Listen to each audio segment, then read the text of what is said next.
5 വർഷം മുമ്പ് നേർക്കുനേർ മത്സരിച്ചവർ വീണ്ടും പോരിനിറങ്ങുന്നു. 16 മണ്ഡലങ്ങളിൽ 5 വർഷം മുമ്പ് നേർക്കുനേർ പോരാടിയ അതേ മുഖങ്ങൾ തന്നെയാണ് ഇത്തവണയും പോരിനിറങ്ങുന്നത്.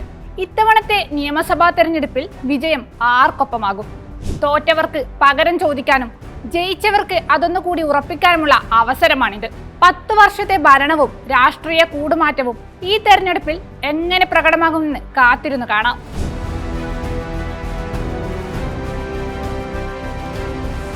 മഞ്ചേശ്വരത്ത് 2021 NDAക്ക് വേണ്ടി കെ സുരേന്ദ്രനും UDFന് വേണ്ടി AKM അഷ്റഫുമാണ് കളത്തിലിറങ്ങിയത്. 745 വോട്ടിന്റെ ഭൂരിപക്ഷത്തിൽ അഷ്റഫ് ജയിച്ചപ്പോൾ സുരേന്ദ്രൻ രണ്ടാമതായി. LDFന്റെ VV രമേശിന് മൂന്നാമതേ എത്താൻ കഴിഞ്ഞിരുന്നുള്ളൂ. ഇത്തവണയും AKM അഷ്റഫും കെ സുരേന്ദ്രനും പോരിനിറങ്ങുമ്പോൾ അഷ്റഫിനത് സിറ്റിംഗ് സ്ഥാനം ഉറപ്പിക്കാനുള്ളതും സുരേന്ദ്രന് കഴിഞ്ഞ തവണ കൈവിട്ട ജയം ഇത്തവണ ഉറപ്പിക്കാനുമുള്ള പോരാട്ടമാണ്.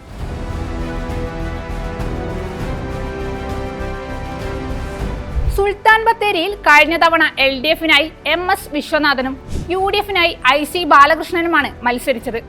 വിജയം ബാലകൃഷ്ണനൊപ്പമായിരുന്നു. ഇക്കുറിയും ഇവർ മത്സരത്തിനിറങ്ങുന്നത് മണ്ഡലത്തിലെ തെരഞ്ഞെടുപ്പ് പ്രചാരണത്തിന് കൊഴുപ്പ് കൂട്ടുന്നു.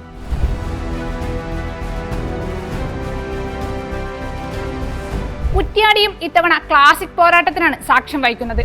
LDFന് വേണ്ടി KP കുഞ്ഞമ്മദ് കുട്ടിയും UDFന് വേണ്ടി പാറക്കൽ അബ്ദുള്ളയുമാണ് കളത്തിലിറങ്ങുന്നത്.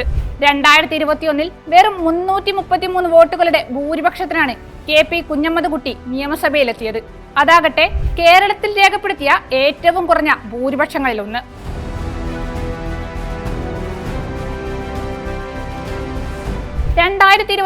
രാഷ്ട്രീയ കേരളം ഉറ്റുനോക്കിയ മണ്ഡലങ്ങളിലൊന്നായിരുന്നു തൃത്താല. 2011 2016 വിജയക്കൊടി പാറിച്ച UDFന് വേണ്ടി VT ബൽറാമിനെ നേരിടാൻ LDF കളത്തിലിറക്കിയത് MB രാജേഷിനെ ആയിരുന്നു.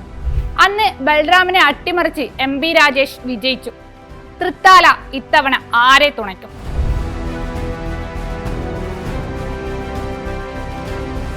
മലമ്പുഴയിൽ കഴിഞ്ഞ തവണ LDFന് വേണ്ടി A പ്രഭാകരനും NDAക്കായി BJPയുടെ C കൃഷ്ണകുമാറുമായിരുന്നു മത്സരരംഗത്ത്. മത്സരത്തിൽ പ്രഭാകരൻ ജയിച്ചു. ഇത്തവണയും ഇവർ തന്നെയാണ് LDFനും NDAക്കുമായി മത്സരരംഗത്തിറങ്ങുന്നത്. UDFന്റെ സ്ഥാനാർത്ഥിയാകട്ടെ സാക്ഷാൽ VSന്റെ PA ആയിരുന്ന A സുരേഷും. ഈ തെരഞ്ഞെടുപ്പിൽ ഏറ്റവും ശക്തമായ പോരാട്ടം നടക്കുന്ന മണ്ഡലങ്ങളിൽ ഒന്നാകും മലമ്പുഴ.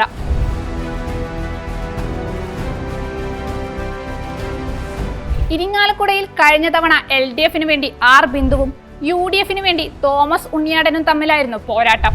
അന്ന് ബിന്ദു ജയിച്ചു, മന്ത്രിയുമായി. ഇക്കുറിയും ഇവർ ഇരുവരുമാണ് തെരഞ്ഞെടുപ്പ് കളത്തിൽ നേർക്കുനേർ.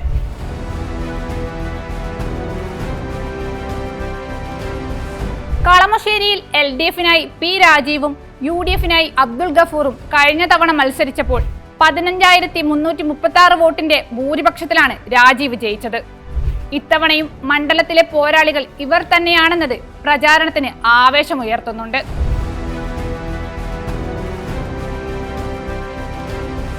കുന്നത്തുനാട്ടിൽ കഴിഞ്ഞ തവണ മത്സരം LDFന്റെ PV ശ്രീനിജനും UDFന്റെ VP സജീന്ദ്രനും തമ്മിലായിരുന്നു. പതിറ്റാണ്ടുകളായി UDFനൊപ്പം നിന്ന കുന്നത്തുനാട്ടിൽ ഇടതുകൊടി നാട്ടി ശ്രീനിജൻ ജയിച്ചു. ഇത്തവണയും ശ്രീനിജൻ മത്സരത്തിനെത്തുമ്പോൾ സീറ്റ് ഉറപ്പിക്കാനാണ് LDF ശ്രമം. സീറ്റ് തിരിച്ചുപിടിക്കാൻ ഉറച്ച് UDFും ശക്തമായി രംഗത്തുണ്ട്. 2020യുടെ സ്വാധീനവും രാഷ്ട്രീയ കൂടുമാറ്റവും ഒക്കെ ഇത്തവണത്തെ തെരഞ്ഞെടുപ്പ് ഫലത്തിൽ നിർണായകം.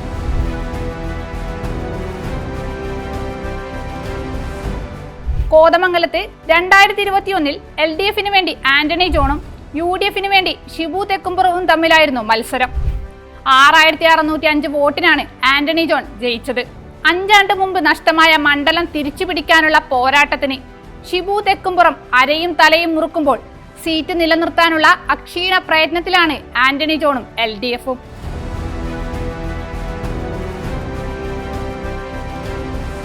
രാഷ്ട്രീയ കേരളം ഉറ്റുനോക്കുന്ന പാല.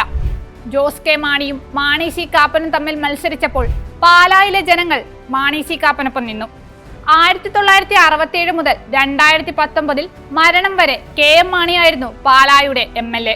പിന്നീട് നടന്ന ഉപതെരഞ്ഞെടുപ്പിൽ UDFനെ മണ്ഡലം കൈവിട്ടു. LDF സ്ഥാനാർത്ഥിയായി മാണി സി കാപ്പൻ ജയിച്ച് ചരിത്രം തിരുത്തി. 2021 തെരഞ്ഞെടുപ്പിൽ ജോസ് കെ മാണി LDF സ്ഥാനാർത്ഥിയായി.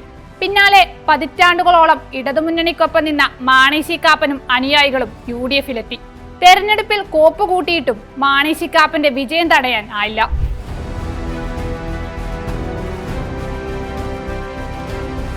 കേരള കോൺഗ്രസിന്റെ വിളനിലമായ കോട്ടയത്ത് 2021 LDF-ന് വേണ്ടി K അനിൽകുമാറും UDF-ന് വേണ്ടി തിരുവഞ്ചൂർ രാധാകൃഷ്ണനുമായിരുന്നു കളത്തിലിറങ്ങിയത്. 18,743 വോട്ടിന്റെ ഭൂരിപക്ഷത്തിൽ തിരുവഞ്ചൂർ വിജയിച്ചു.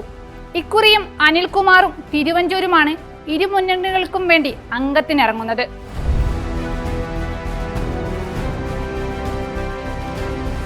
പൂഞ്ഞാറിൽ കഴിഞ്ഞ തവണ LDF സ്ഥാനാർത്ഥി സെബാസ്റ്റ്യൻ കുളത്തിങ്കൽ വിജയിച്ചപ്പോൾ കേരള ജനപക്ഷം നേതാവ് PC ജോർജ് ആയിരുന്നു രണ്ടാമത്. ഇക്കുറിയും സെബാസ്റ്റ്യൻ തന്നെയാണ് LDF സ്ഥാനാർത്ഥി. എന്നാൽ ഇക്കുറി PC ജോർജ് ജനവിധി തേടുന്നത് NDA സ്ഥാനാർത്ഥിയായിട്ടാണ് എന്ന പ്രത്യേകതയും പൂഞ്ഞാറിനുണ്ട്.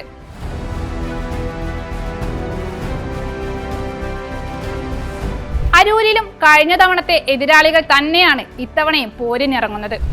LDF-ന് വേണ്ടി ദലീമയും UDF-നായി ഷാനിമോൾ ഉസ്മാനും. കഴിഞ്ഞ തവണ 7,013 വോട്ടിന്റെ ഭൂരിപക്ഷത്തിലായിരുന്നു ദലീമയുടെ വിജയം. 2019 നടന്ന ഉപതെരഞ്ഞെടുപ്പിൽ വിജയിച്ച് ഷാനിമോൾ നിയമസഭയിലെത്തി. എന്നാൽ 2021 ദലീമ മണ്ഡലം തിരിച്ചെടുത്തു.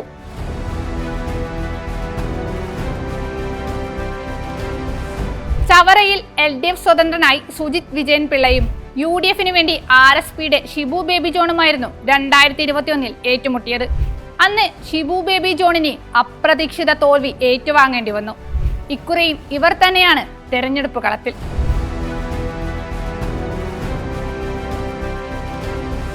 പത്തനാപുരത്ത് കഴിഞ്ഞ തവണത്തെ എതിരാളികൾ ഇത്തവണയും ഏറ്റുമുട്ടുന്നു. LDF-ന്റെ ഗണേഷ് കുമാറും UDF-ന്റെ ജ്യോതികുമാർ ചാമക്കാലയുമായിരുന്നു കഴിഞ്ഞ തവണത്തെ എതിരാളികൾ. ഇക്കുറിയും പത്തനാപുരം ലക്ഷ്യമിട്ടാണ് ഇവർ ഇറങ്ങുന്നത്.